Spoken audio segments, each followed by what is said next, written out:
ఈ వీడియోలో online PF monthly return ఎలా ఫైల్ చేయాలో చూపిస్తాను.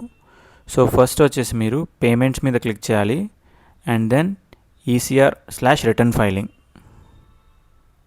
సో ఇక్కడ ECR అప్లోడ్. సో ఇక్కడ ECR file upload. So first నేను అసలు ECR చలాన్ ఎలా ప్రిపేర్ చేయాలి అనేది చూపిస్తాను. సో ఇక్కడ ECR హెల్ప్ ఫైల్ మీద క్లిక్ చేస్తే సో బేసికల్లీ ఇవి మీకు ECR రిటర్న్ ఫైల్ చేసినప్పుడు కావాల్సిన ఫీల్డ్స్ అన్నమాట. సో ఈ ఫీల్డ్స్ అన్నీ మనం బేసికలీ టెక్స్ట్ ఫార్మాట్లో అప్లోడ్ చేయాలి. బట్ కానీ 1-2 లేదా మోర్ దెన్ 10-15 ఎంప్లాయీస్ ఉన్నప్పుడు మనకి చాలా కష్టం అవుతుంది. అదే లెస్ దెన్ 15 ఒకవేళ తక్కువ మంది ఎంప్లాయీస్ ఉన్నప్పుడు ఈజీ అనమాట. డైరెక్ట్ టెక్స్ట్ ఫైలే మనం క్రియేట్ చేసుకోవచ్చు. బట్ కానీ for example more than 100 employees ఉన్నారు మీ ఆర్గనైజేషన్లో. సో అలాంటప్పుడు ఈ ECR టెక్స్ట్ ఫైల్ అనేది ఎలా క్రియేట్ చేసుకోవాలి with all this 11 columns. So దానికోసం ముందు మనం ఒక ఎక్సెల్ షీట్ ఓపెన్ చేసుకోవాలి. నేను ఆల్రెడీ ఎక్సెల్ షీట్లో కొంచెం డేటా ప్రిపేర్ చేసి పెట్టుకున్నాను జస్ట్ మీకు డెమో చూపించడానికి. సో ఇక్కడ మీకు ఇందాక చూపించిన 11 ఫీల్డ్స్ ఏవైతే ఉన్నాయో ఆ 11 ఫీల్డ్స్ నేను యాజ్ ఇట్ ఈస్గా ఇక్కడ మెన్షన్ చేసుకున్నాను అనమాట. సో ఇక్కడ మెన్షన్ చేసుకున్న తర్వాత వాళ్ళకి సంబంధించిన రెస్పెక్టివ్ UAN, ఎంప్లాయీ నేమ్, వాళ్ళ గ్రాస్ శాలరీ, అలాగే వాళ్ళ EPF వేజెస్, మీ పే షీట్ ఎలా ఉంటుందో ఆ పే షీట్కి తగ్గట్టుగా మీరు ఈ డేటా మొత్తం ఫిల్ చేసుకోవాలి. సో ఫిల్ చేసుకున్న తర్వాత ఈ ఎక్సెల్ షీట్ని మీరు సేవ్ యాజ్ చేసుకోవాలి. సో సేవ్ యాజ్ చేసినప్పుడు ఇక్కడ .csv ఫైల్ ఉంటుంది. ఈ .csv ఎక్స్టెన్షన్ ఉంది కదా, దీని మీద క్లిక్ చేసి సేవ్ చేసుకోవాలి. సో సేవ్ అయిపోయింది. ఇప్పుడు నా ఫైల్ సేవ్ అయిపోయింది. సేవ్ అయిన తర్వాత నేను ఈ పర్టికులర్ CSV ఫైల్ ఉంది కదా, ఈ CSV ఫైల్ని ఓపెన్ చేస్తున్నాను. CSV ఫైల్ ఓపెన్ చేసి ఈ CSV ఫైల్ని రైట్ క్లిక్ చేశాను. సో రైట్ క్లిక్ చేసి ఇక్కడ నేను ఓపెన్ విత్ నోట్ ప్యాడ్ మీద క్లిక్ చేశాను. సో క్లిక్ చేసిన తర్వాత మీకు ఏవైతే హెడ్డింగ్స్ ఉన్నాయి కదా, హెడ్డింగ్స్ని నేను డిలీట్ చేశాను. డిలీట్ చేసి Ctrl+H అంటే రీప్లేస్ అనమాట. సో ఎక్కడెక్కడైతే ఈ టెక్స్ట్ ఫైల్లో కామాస్ ఉన్నాయో ఆ కామాస్ని ఈ కింద నేను మెన్షన్ చేశాను కదా హ్యాష్ అండ్ దెన్ ఇక్కడ చూపిస్తున్న సింబల్ మళ్ళీ హ్యాష్, దీంతో రీప్లేస్ చేయాలి. I'm clicking on replace all. So ఇప్పుడు నాకు మొత్తం రీప్లేస్ అయిపోయాయి. సో అగైన్ ఈ టెక్స్ట్ ఫైల్లో ఎక్కడైనా స్పేసెస్ ఉన్నాయా ఏమైనా ఉన్నాయో చెక్ చేసుకుంటున్నాను. సో ఈ లాస్ట్కి వెళ్ళేసి ఒక్కసారి చెక్ చేసుకోండి స్పేసెస్ ఏం లేకుండా. సో దెన్ అగైన్ నేను ఈ ఫైల్ని సేవ్ చేసేస్తున్నాను. సో సేవ్ యాజ్ మీరు ఫోల్డర్ని బట్టి మీరు చేసేసుకోండి. దాని తర్వాత మళ్ళీ నేను వెబ్సైట్కి వెళ్తున్నాను.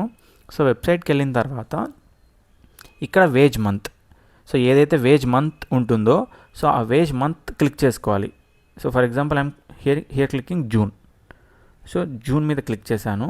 సో జూన్ మీద క్లిక్ చేసిన తర్వాత జనరల్గా డిస్బర్స్మెంట్ డేట్ అండ్ దాని తర్వాత ECR. ఇన్ కేస్ ఇక్కడ ఈ ఫైల్ టైప్ వచ్చేసి మీరు PF ఏరియర్స్ ఫైల్ చేస్తుంటే ఏరియర్స్ మీద క్లిక్ చేయండి, లేదా మంత్లీ చలాన్ అయితే ECR మీద క్లిక్ చేయండి. అండ్ కాంట్రిబ్యూషన్ రేట్, మీ ఆర్గనైజేషన్ కాంట్రిబ్యూషన్ రేట్ ఎంతైతే ఉంటుందో ఆ కాంట్రిబ్యూషన్ రేట్ మీద క్లిక్ చేయండి. And then choose file. ఇప్పుడు మనం ఇందాక ఆల్రెడీ టెక్స్ట్ ఫైల్ ఒకటి క్రియేట్ చేసి పెట్టుకున్నాం కదా, సో దాన్ని నేను చూస్ చేసుకుంటున్నా. So and then I'm clicking on upload.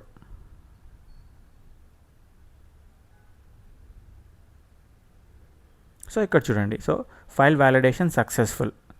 So నేను ఈ వీడియో చేయకంటే ముందు వ్యాలిడేషన్, ఫర్ ఎగ్జాంపుల్ ఇక్కడ మీకు ఫైల్ వ్యాలిడేషన్ సక్సెస్ఫుల్ వచ్చింది. ఇన్ కేస్ ఫెయిల్ వస్తే ఏవైనా ఎర్రర్స్ వచ్చాయి, సో అలాంటప్పుడు ఏం చేయాలంటే మీకు సిమిలర్గా ఇక్కడ ఫైల్ వ్యాలిడేషన్ ఫెయిల్డ్ అని వస్తుంది. సో అప్పుడు మీకు ఇక్కడ ఈ ఎర్రర్ ఫైల్ మీద క్లిక్ చేయాలి.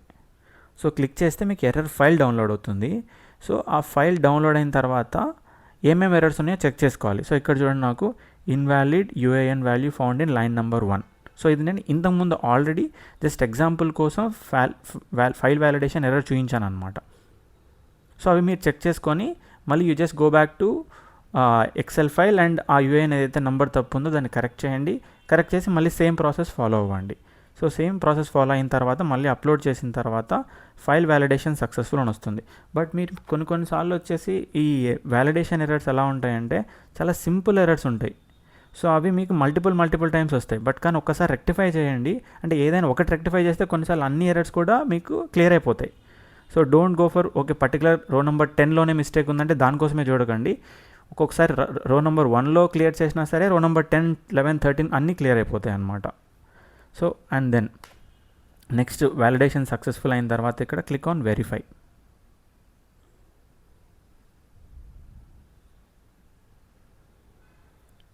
సో ఇక్కడ వెరిఫై చేసిన తర్వాత మీకు డ్రాఫ్ట్ ఈసీఆర్ నుంచి ఇన్ ప్రాసెస్ ఈసీఆర్కి వచ్చేస్తుంది.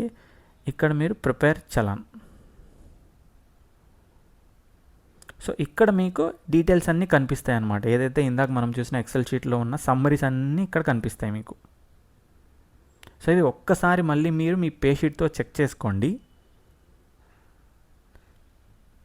సో ఇక్కడ మనకి ఈ ఏదైతే అకౌంట్ నెంబర్ 2 ఉంది కదా, ఈ అకౌంట్ నెంబర్ 2 మీరు మాన్యువల్గా చేయాల్సిన అవసరం లేదు, ఇది ఆటో క్యాలిక్యులేట్ అయ్యి వచ్చేస్తుంది. ఇక్కడ మీరు click here if you have already paid administrative charges for the month of June. ఎందుకు వచ్చిందంటే ఇన్ కేస్ మీరు ఎరియర్ చలాన్ అప్లోడ్ చేశారనుకోండి, ఆ మంత్కి సంబంధించి ఆల్రెడీ అడ్మినిస్ట్రేషన్ ఛార్జెస్ పే చేశారు కాబట్టి ఇక్కడ మీరు క్లిక్ చేస్తే అది వెళ్ళిపోతుంది. బట్ ప్రిఫరబ్లీ మీరు దాన్ని ఇగ్నోర్ చేస్తే సరిపోతుంది. And then number of employees in the month ఒకసారి చెక్ చేసుకోండి. ఎవరైనా ఎక్స్క్లూడెడ్ ఎంప్లాయీస్ ఉన్నారా అంటే కొంతమందికి వాలంటరీగా వాళ్ళు పీఎఫ్ నుంచి జాయినింగ్ టైంలో ఎక్స్క్లూడ్ అయిపోతారు అనమాట. They will give the declaration. So అలాంటి వాళ్ళు ఎవరైనా ఉన్నారా? సో అవి చెక్ చేసుకొని క్లిక్ ఆన్ ప్రిపేర్ చలాన్.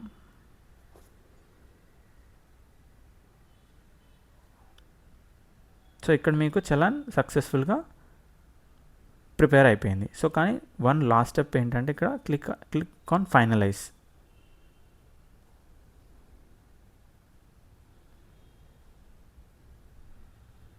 ఇక్కడ చూడండి అయిపోయింది. ఇంకా మీకు ఇక్కడ చలాన్ అండ్ రిటర్న్ కంప్లీట్ అయిపోయింది. ఇక్కడ ఓన్లీ పార్ట్ పెండింగ్ ఏంటంటే పేమెంట్. సో ఇప్పుడు మీరు పేమెంట్ మీద క్లిక్ చేస్తే మీకు ఆన్లైన్ అవైలబిలిటీ ఏవేవైతే బ్యాంక్స్ ఉన్నాయో ఆ బ్యాంక్స్ అన్నీ ఇక్కడ కనిపిస్తాయి. మీ రెస్పెక్టివ్ బ్యాంక్ నుంచి మీరు ఆన్లైన్లో పేమెంట్ చేసేసుకోవచ్చు. So that is how we need to file PF monthly challan through EPF portal. Thank you.